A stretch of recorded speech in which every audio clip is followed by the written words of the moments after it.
যত মানুষ নিহত হয়েছে 200-র উপরে বলা হচ্ছে, তো শতকরা 77% হলে আমাদের ছাত্র শিক্ষার্থী, যাদের হাতে অস্ত্র ছিল না, তারা নিহত হয়েছে। তাদেরকে কে মারল?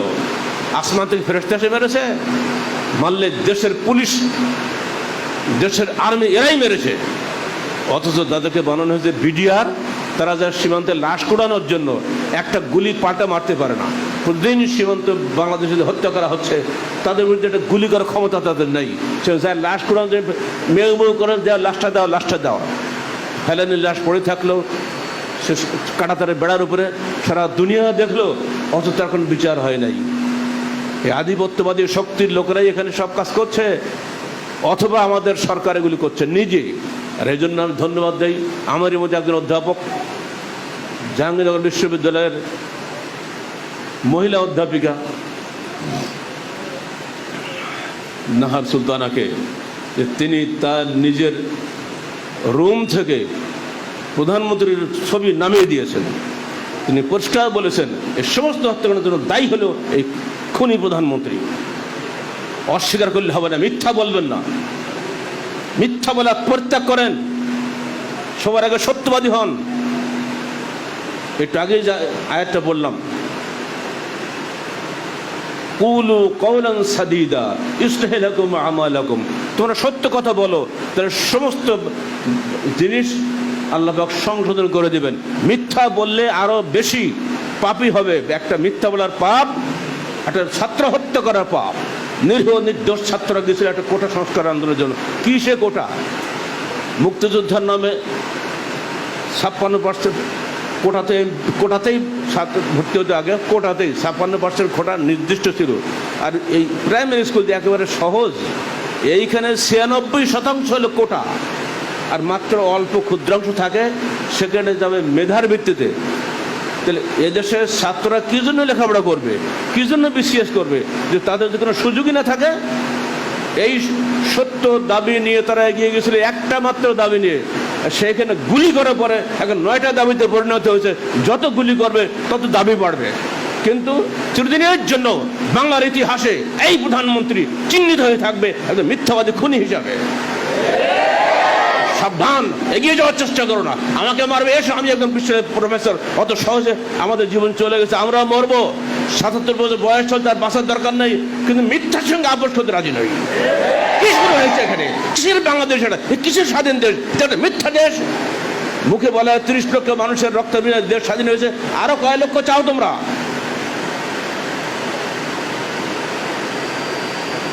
ইন্টারনেট বন্ধ করে মনে করছে কেউ দুনিয়া জানতে পারবে না? দুনিয়া সবই দেখছে। বাংলাদেশ একটা হত্যাকারী দেশ, বাংলাদেশ একটা সবচেয়ে বাজে দেশ। যে দেশ একদিন সম্মানের স্থানে ছিল, আমাদের 1 কোটির মতো ছেলেরা বিদেশে চাকরি বাকরি করে পেটের দায়ে সংসার চালায়, ওইখানে চাকরি রেমিটেন্স পাঠায়।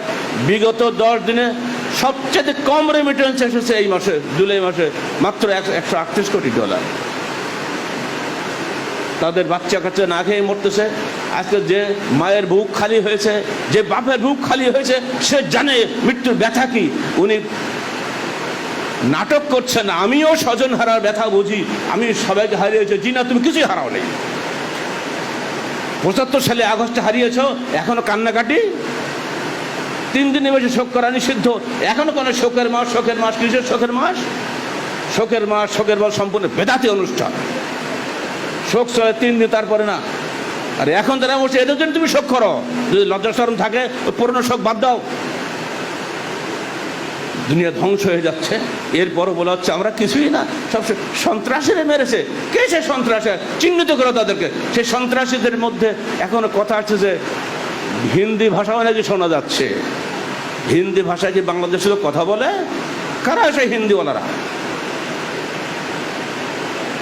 যদি বিচার বসে, বিচার তো হবেই, আজ হোক কাল হোক, জীবদ্দশা হবে বা মৃত্যুর পরে হবে, বিচার হতেই হবে, হবেই। বিশ্ব বসে নাই, সারা দুনিয়ার চোখ এখন বাংলাদেশের দিকে।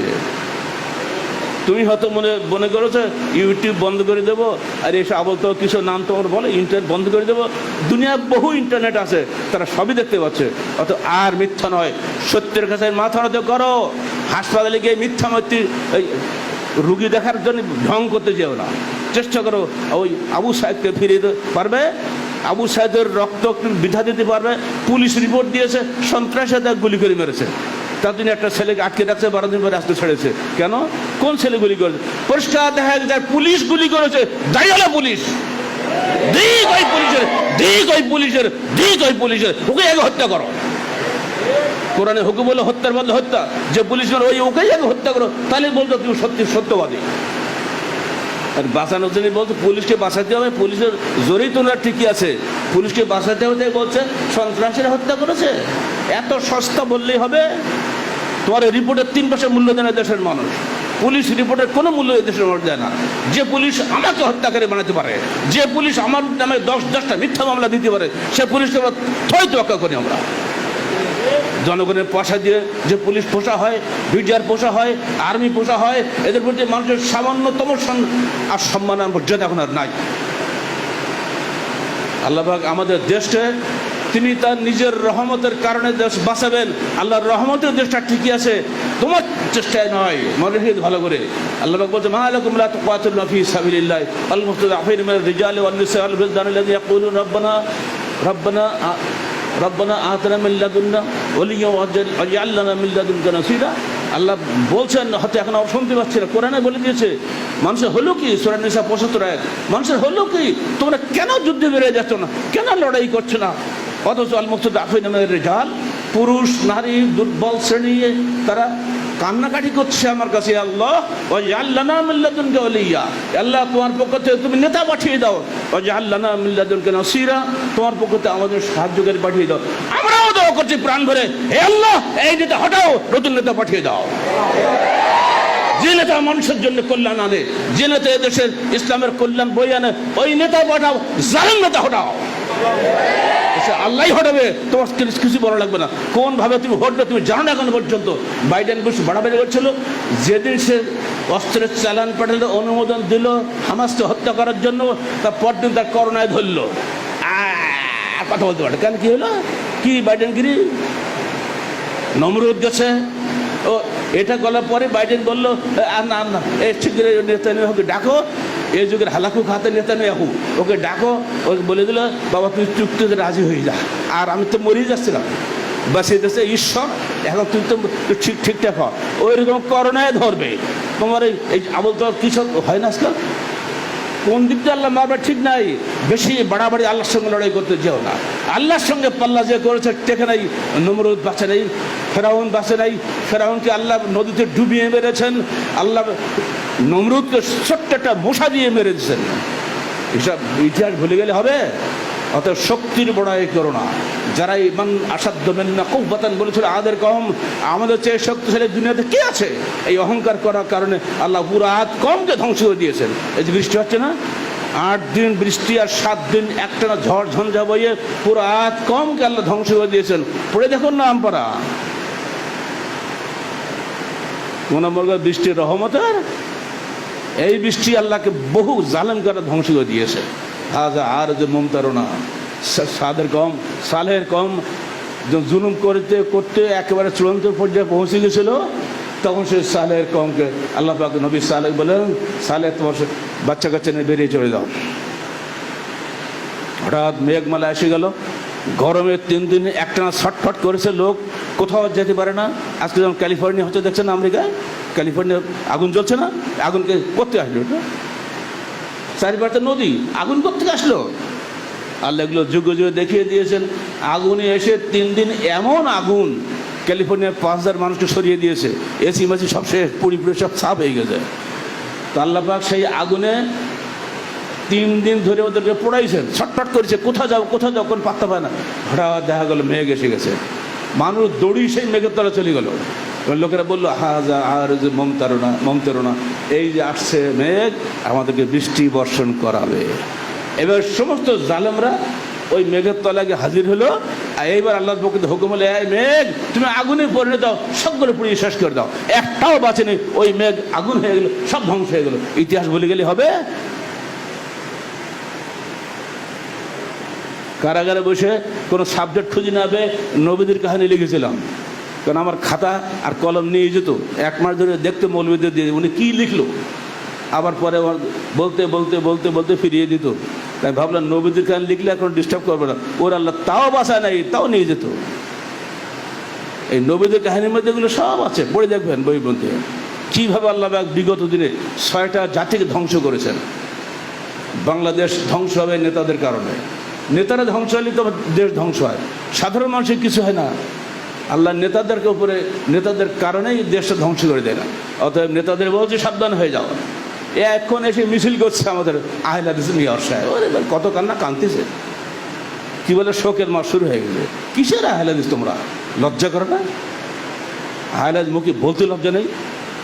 আহলে হাদিসের নিজস্ব বৈশিষ্ট্য আছে, তারা কোশ্চিন করো, বাতিলের সঙ্গে আপোষ করে না।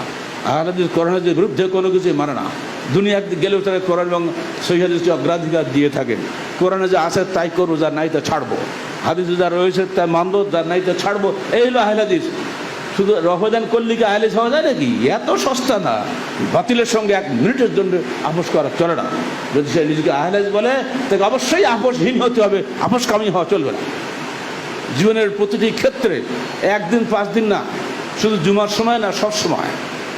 আল্লাহ পাক আমাদেরকে বলে দিচ্ছেন পরিষ্কারভাবে, দেখো ইয়াউমা ইয়াতাযাক্কারুল ইনসানু মা সাআ ওয়া বুরিজাতিল জাহিমু লিমান ইয়ারা ফাআম্মা মান তাগা ওয়া আথারা হায়াতাদ দুনিয়া ফাইনাল জাহিমা হিয়াল মাওয়া ওয়া আম্মা মান খাফা মাকাম রাব্বিহি ওয়া নাহা নাফসা আনিল হাওয়া ফাইনাল জান্নাতু হিয়াল মাওয়া। সূরা আবাসা 35 থেকে 41 আয়াত। সবই আমপারা। আমপারাটা তো কিছু লেখাপড়া কিছুই না আসেন, অন্তত আমপারা তফসিরটা কিনে বাড়ি বেশি পড়েন, টাকা পয়সা দিয়ে খালি মাছ কিনে আর গোশ কিনে খাইয়েন না, কিছু এলেম শেখেন। আল্লাহ বলছেন যেদিন মানুষ তার কর্মফল নিয়ে চিন্তা করবে যে তার এতদিন করলামটা কি, সারা জীবন তো ব্যবসা বাণিজ্য কত কী করলামটা কি চিন্তা করবে নিজে নিজে। কবে এটা? কিয়ামতের দিন। তার আগে তো সময়ই পাবে না।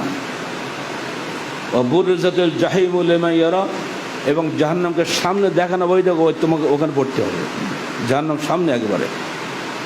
ফাআম্মা মান তাগা, দুনিয়াতে যে ব্যক্তি সীমালঙ্ঘন করেছিল, ওয়া আসারাল হায়াতাদ দুনিয়া, এবং দুনিয়াবী জীবনকে অগ্রাধিকার দিয়েছিল, ফাইনাল জাহিমা হিয়াল মাওয়া, ওই যে জাহান্নাম, ওটা তোমার ঠিকানা। একদম চাক্ষুষ দেখানো হয়। আল্লাহ পাক বাণীচিত্র অঙ্কন করে বান্দাকে আগেই শুনিয়ে দিয়েছেন, সাবধান বান্দা, বাড়াবাড়ি করো না, সীমালঙ্ঘন করো না। দুনিয়া তোমার জন্য বেশি দিনের জন্য নয়, কদিন পরেই তোমার চোখ বন্ধ হয়ে যাবে, সব শেষ হয়ে যাবে। অতএব সাবধান। ওই যে ওই দেখা যাচ্ছে জাহিম, জাহান্নাম। ওয়া আম্মা মান খাফা মাকাম রাব্বিহি ওয়া নাহা নাফসা আনিল হাওয়া, বিপরীত হলো যারা আল্লাহর দণ্ডমান প্রতি মুহূর্তে ভয় করে যে আমি যা করছি আল্লাহ এখানে আছে, এই যে কথা বলছে আল্লাহ শুনছেন।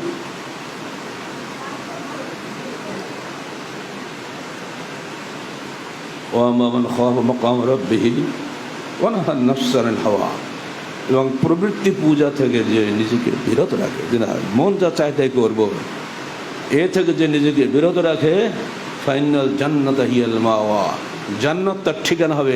ওই যে দেখো জান্নাত, মৃত্যুর পরে আল্লাহ আমাদেরকে উঠাবেন, তারপরে জাহান্নামের কঠিন অবস্থা দেখাবেন।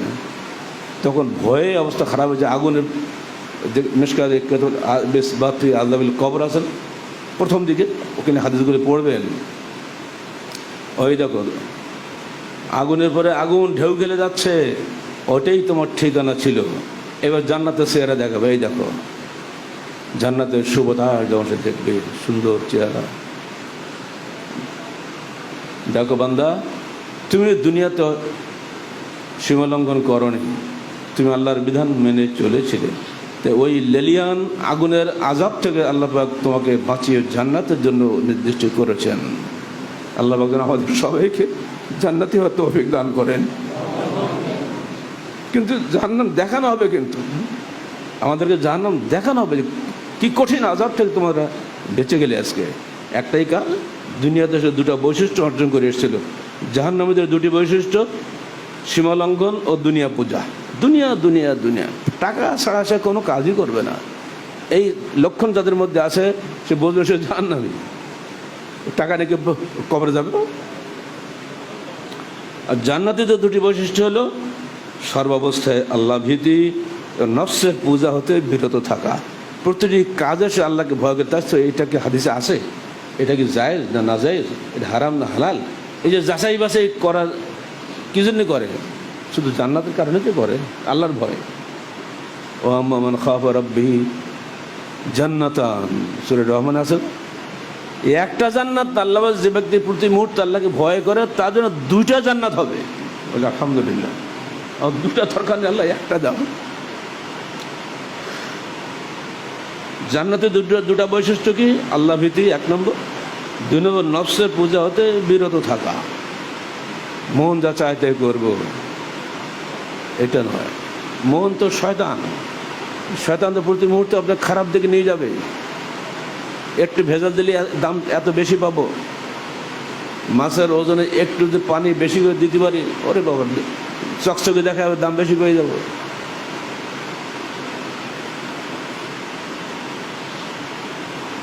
তফসির 30 দিন পরে পড়বেন, 89 পৃষ্ঠায় পাবেন এগুলো। জান্নাতি এবং জাহান্নামী, এই 2টি বিষয়ে আল্লাহ রাসূলের বক্তব্য শুনলেন। আর তো কোরআন শুনলেন, এবার হাদিস শুনলেন। আন হারিস ইবনে ওয়াহাব ক্বালা ক্বালা রাসূলুল্লাহ বলেন সাল্লাল্লাহু আলাইহি ওয়াসাল্লাম, বলবেন 10টা নেকি 10টা গুনাহ ঝরবে, 10টা মর্যাদা বৃদ্ধি পাবে। সাল্লাল্লাহু আলাইহি ওয়াসাল্লাম বলছেন কৃপণতা করবেন না। হারিস ইবনে ওয়াহাব বলছেন রাসূলুল্লাহ সাল্লাল্লাহু আলাইহি ওয়াসাল্লাম একদিন আমাদেরকে বললেন, আলা উখবিরুকুম বিআহলিল জান্নাহ, আমি কি তোমাদেরকে জান্নাতবাসীদের সম্পর্কে খবর দেব না? শুনে রাখো, কুল্লু দাঈবিন মুতাদাআফিন, প্রত্যেক দুর্বল এবং যাদেরকে দুর্বল করা হয়েছে, হামাস যারা আজকে তাদেরকে দুর্বল, তারা আদৌ দুর্বল নয়, তাদেরকে দুর্বল করা হয়েছে, তাই না?